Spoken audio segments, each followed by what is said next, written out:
வீட்டு மின் இணைப்புகளுக்கு எவ்வித மின் கட்டண உயர்வும் இல்லை என்று போக்குவரத்து மற்றும் மின்சாரத்துறை அமைச்சர் சிவசங்கர் தெரிவித்துள்ளார்.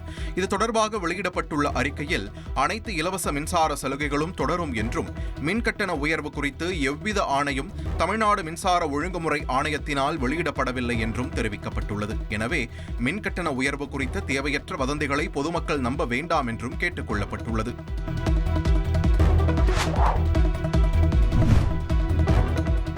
மகளிர் உரிமை தொகை பெறுவதற்கான விதிகளை தளர்வு செய்து தமிழக அரசு உத்தரவிட்டுள்ளது. தமிழகத்தில் சுமார் 1,15,00,000 பெண்களுக்கு கலைஞர் மகளிர் உரிமை தொகை திட்டம் மூலம் மாதந்தோறும் 1000 ரூபாய் உதவித்தொகை வழங்கப்பட்டு வருகிறது. இந்த திட்டத்தின் கீழ் விடுபட்ட பெண்களை சேர்க்க அடுத்த மாதம் 15ஆம் தேதி தொடங்க உள்ள உங்களுடன் ஸ்டாலின் என்ற நிகழ்ச்சி மூலம் விண்ணப்பம் பெறப்பட உள்ளது. இந்நிலையில் கலைஞர் மகளிர் உரிமை தொகை திட்டத்தில் திருத்தப்பட்ட விரிவான வழிகாட்டு நெறிமுறைகள் வெளியிடப்பட்டுள்ளன. அதன்படி மகளிர் உரிமை தொகை வழங்குவதற்கான தகுதிகளில் 3 பிரிவுகளில் தமிழக அரசு விலக்களித்துள்ளது. அதன்படி ஓய்வூதியம் பெறும் குடும்பங்களில் ஓய்வூதியதாரர் அல்லாத தகுதியான பெண்கள் இந்த திட்டத்திற்கு விண்ணப்பிக்கலாம் என்று தமிழக அரசு தெரிவித்துள்ளது.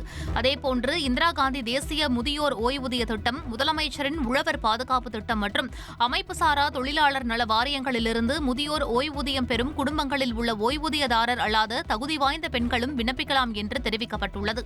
மேலும் அரசு திட்டங்களின் கீழ் மானியம் பெற்று அதன் மூலம் 4 சக்கர வாகனம் வைத்திருக்கும் குடும்பங்களில் உள்ள பெண்கள் பிற தகுதிகளை பூர்த்தி செய்து எந்தவித தகுதியின்மை வகைப்பாட்டிலும் வரவில்லை எனில் மகளிர் உரிமை திட்டத்தில் விண்ணப்பிக்க தகுதியானவர்கள் என்று தெரிவிக்கப்பட்டுள்ளது.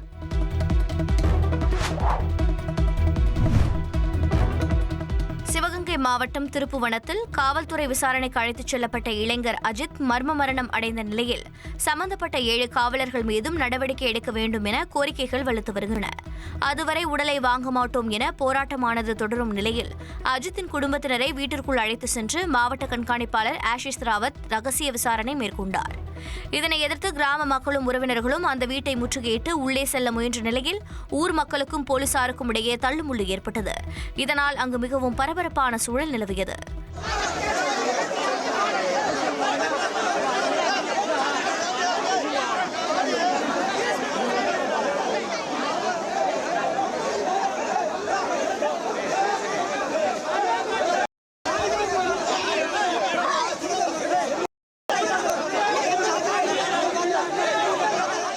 அஜித் தற்காலிக ஊழியராக பணியாற்றிய மடப்புரம் பத்ரகாளியம்மன் கோயிலை நோக்கி கட்டுக்கடங்காத கூட்டம் படையெடுத்து வந்து முற்றுகையிட முயன்ற நிலையில் போலீசார் தடுக்க முயன்றதால் பரபரப்பு ஏற்பட்டது. கோவில் கதவுகள் அடைக்கப்பட்டு பக்தர்கள் வெளியேற்றப்பட்டனர்.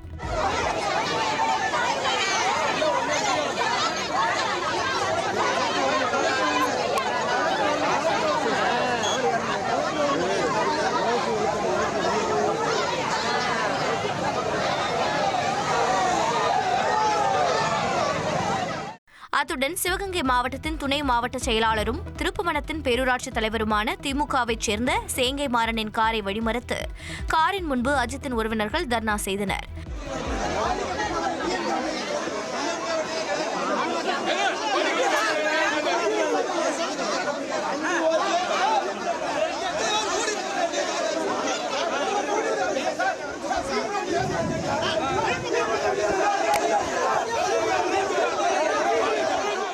இந்த சூழலில் தன் சகோதரனை கொன்றவர்களை சிறையில் அடைக்க வேண்டும் என அஜித்தின் சகோதரி ஆவேசமாக கோரிக்கை வைத்தார்.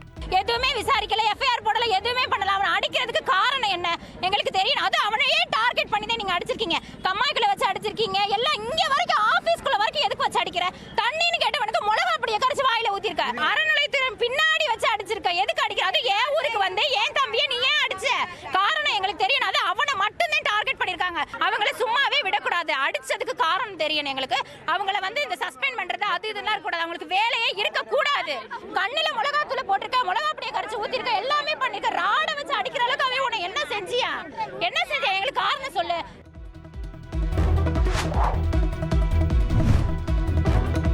திருப்பூர் மாவட்டம் அவிநாசியில் திருமணமான 78 நாட்களில் இளம்பெண் தற்கொலை செய்து கொண்ட நிலையில் கணவர் குடும்பத்தினரை கைது செய்ய கோரி உறவினர்கள் சாலை மறியலில் ஈடுபட்டனர்.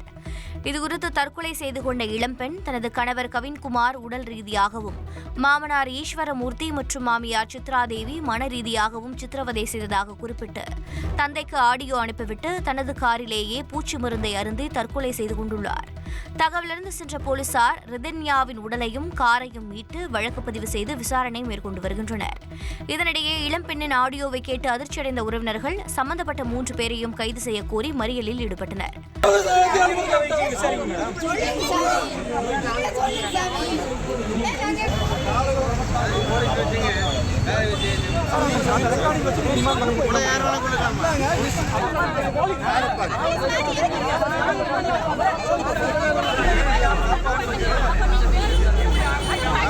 அவர்களிடம் போலீசார் உரிய நடவடிக்கை எடுப்பதாக உறுதியளித்ததன் பேரில் மறியலை கைவிட்டனர். அந்த அறிவியல பாக்கலைங்க. நேற்று நைட்டு 12 மணிக்கு அது பார்த்துங்க, எடுத்து தெரியுதுங்க. ரொம்ப கொடுமை பண்ணி சித்திரவதை பண்ணிக்கிறாங்க பிள்ளைய. பாட்டியா வந்து விசாரணை நடந்துட்டு இருக்குதுங்க. எங்களுக்கு இது நீதி கிடைக்கணும். அவங்க சட்டத்தின் முன்னே அவங்க 3 பேர்த்தையும் நிறுத்தணுங்க. அது பிள்ளையோட ஆடியோல வாரண வாக்குமூலத்திலேயே இருக்குதுங்க. நைட்டு டிஎஸ்பி சார் கூட கூப்பிட்டு கேட்டாரு, நாங்கள் எங்களுக்கு தெரியாதுங்க, இந்த மாதிரி இந்த அளவுக்கு நடந்திருக்குன்னு எங்களுக்கு தெரியாதுங்க, நாங்கள் அதாவது 10 நாள் கழிஞ்சு எதாக இருந்தாலும் பேசிக்கலாம்னு சொல்லி சொன்னோம்ங்க. ஆனால் நைட்டு 12 மணிக்கு இந்த வீடியோவில் ஆடியோ பார்த்துங்க எடுத்து எனக்கு தெரியுதுங்க இந்த அளவுக்கு குடும்பம் நடந்திருக்குன்னு. அவங்க சட்டத்தை முன்னே அவங்கள நிறுத்திவனுங்க. அதுதான் எங்களுக்கு நீதி கிடைக்கணுங்க. எங்களுக்கு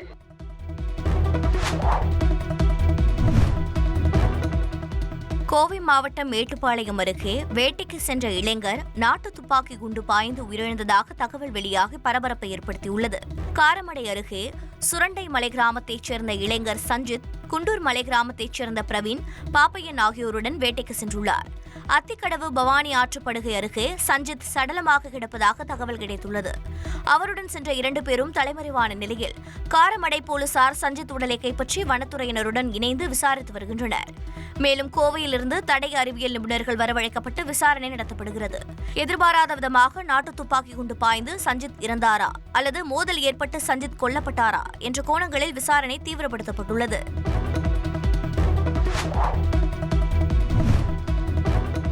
அவசர நிலையை அமல்படுத்தியவர்கள் நமது அரசியலமைப்பை மட்டுமின்றி நீதித்துறையையும் தங்கள் அடிமையாக வைத்திருக்கும் நோக்கத்தை கொண்டிருந்ததாக பிரதமர் நரேந்திர மோடி தெரிவித்துள்ளார். மனதின் குரல் நிகழ்ச்சியின் மூலம் நாட்டு மக்களிடம் உரையாற்றிய பிரதமர் மோடி இம்முறை ஒரே பூமி மற்றும் ஒரே ஆரோக்கியத்திற்காக யோகா என்ற கருப்பொருளில் யோகா நிகழ்ச்சி நடைபெற்றது மிகவும் சிறப்பு வாய்ந்தது என்று குறிப்பிட்டார். உலக சுகாதார அமைப்பு இந்தியாவை கண் தொற்று நோய் எனப்படும் ட்ரக்கோமா இல்லாத நாடாக அறிவித்துள்ளதாக தெரிவித்தார். எமர்ஜென்சி துணிச்சலுடன் எதிர்த்து போராடிய அனைவரையும் நாம் எப்போதும் நினைவில் கொள்ள வேண்டும் என்றும் இது நமது அரசியலமைப்பை வலுவாக வைத்திருக்கவும் தொடர்ந்து விழிப்புடன் இருக்கவும் நம்மை ஊக்குவிப்பதாக பிரதமர் மோடி குறிப்பிட்டார்.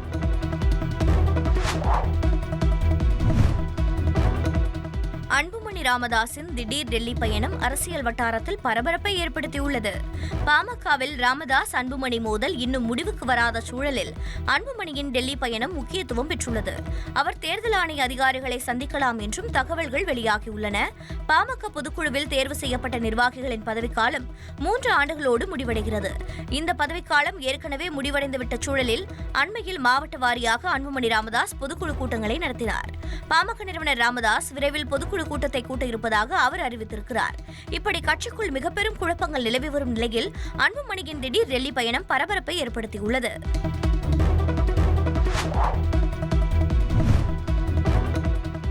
ஒடிசா மாநிலம் பூரி ஜெகநாதர் கோவில் ரத யாத்திரை விழாவில் கூட்ட நெரிசலில் சிக்கி 3 பேர் உயிரிழந்த நிலையில் பூரி மாவட்ட ஆட்சியர் மற்றும் எஸ்பி பணியிட மாற்றம் செய்யப்பட்டுள்ளனர். கடமையில் அலட்சியமாக இருந்ததாக கூறி டிசிபி விஷ்ணுபதி மற்றும் கமாண்டன்ட் அஜய்பதி ஆகியோர் இடைநீக்கம் செய்யப்பட்டுள்ளனர். இறந்த பக்தர்களின் குடும்பத்தினருக்கு தலா 25 லட்சம் ரூபாய் நிதி உதவி வழங்கப்படும் என்று ஒடிசா முதல்வர் மோகன் சரண் மஜி அறிவித்தார். மேம்பாட்டு ஆணையரின் மேற்பார்வையின் கீழ் விரிவான விசாரணைக்கு முதல்வர் உத்தரவிட்டுள்ளார். புதிய மாவட்ட ஆட்சியராக சஞ்சல் ராணாவும் புதிய எஸ்பியாக பினாக் மிஸ்ராவும் பொறுப்பேற்றுள்ளனர்.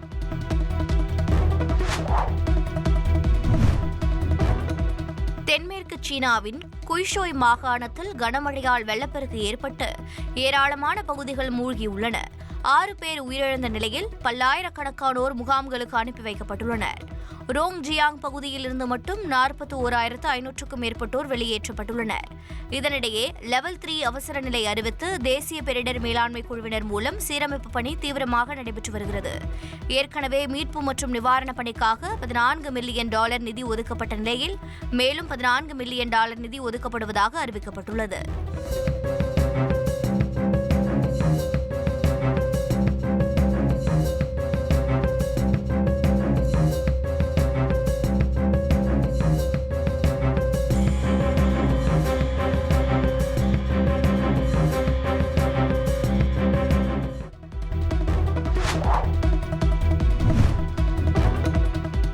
அணி T20 உலகக்கோப்பை வென்ற தினத்தை நினைவு கூர்ந்து ரசிகர்கள் மகிழ்ந்து வருகின்றனர். கடந்த வருடம் ஜூன் 29ஆம் தேதி பார்படாஸில் நடைபெற்ற T20 உலகக்கோப்பை இறுதிப் போட்டியில் தென்னாப்பிரிக்காவை வீழ்த்தி சாம்பியனானது இந்தியா. ஒரு கட்டத்தில் 30 பந்துகளுக்கு 30 ரன்கள் என்றிருந்த போது பும்ரா, ஹர்திக் பாண்டியா, ஹர்ஷ்தீப் சிங் அபாரமாக பந்து வீசி இந்திய அணியின் வெற்றியை உறுதி செய்தனர்.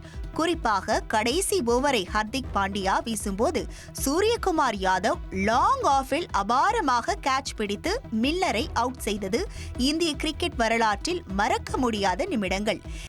இந்த சரித்திர சாதனை படைத்து ஓராண்டு நிறைவடைய இந்திய அணி வீரர்களும் ரசிகர்களும் T20 உலகக்கோப்பை ஃபைனல் வீடியோக்கள், புகைப்படங்களை பகிர்ந்து மகிழ்ந்து வருகின்றனர்.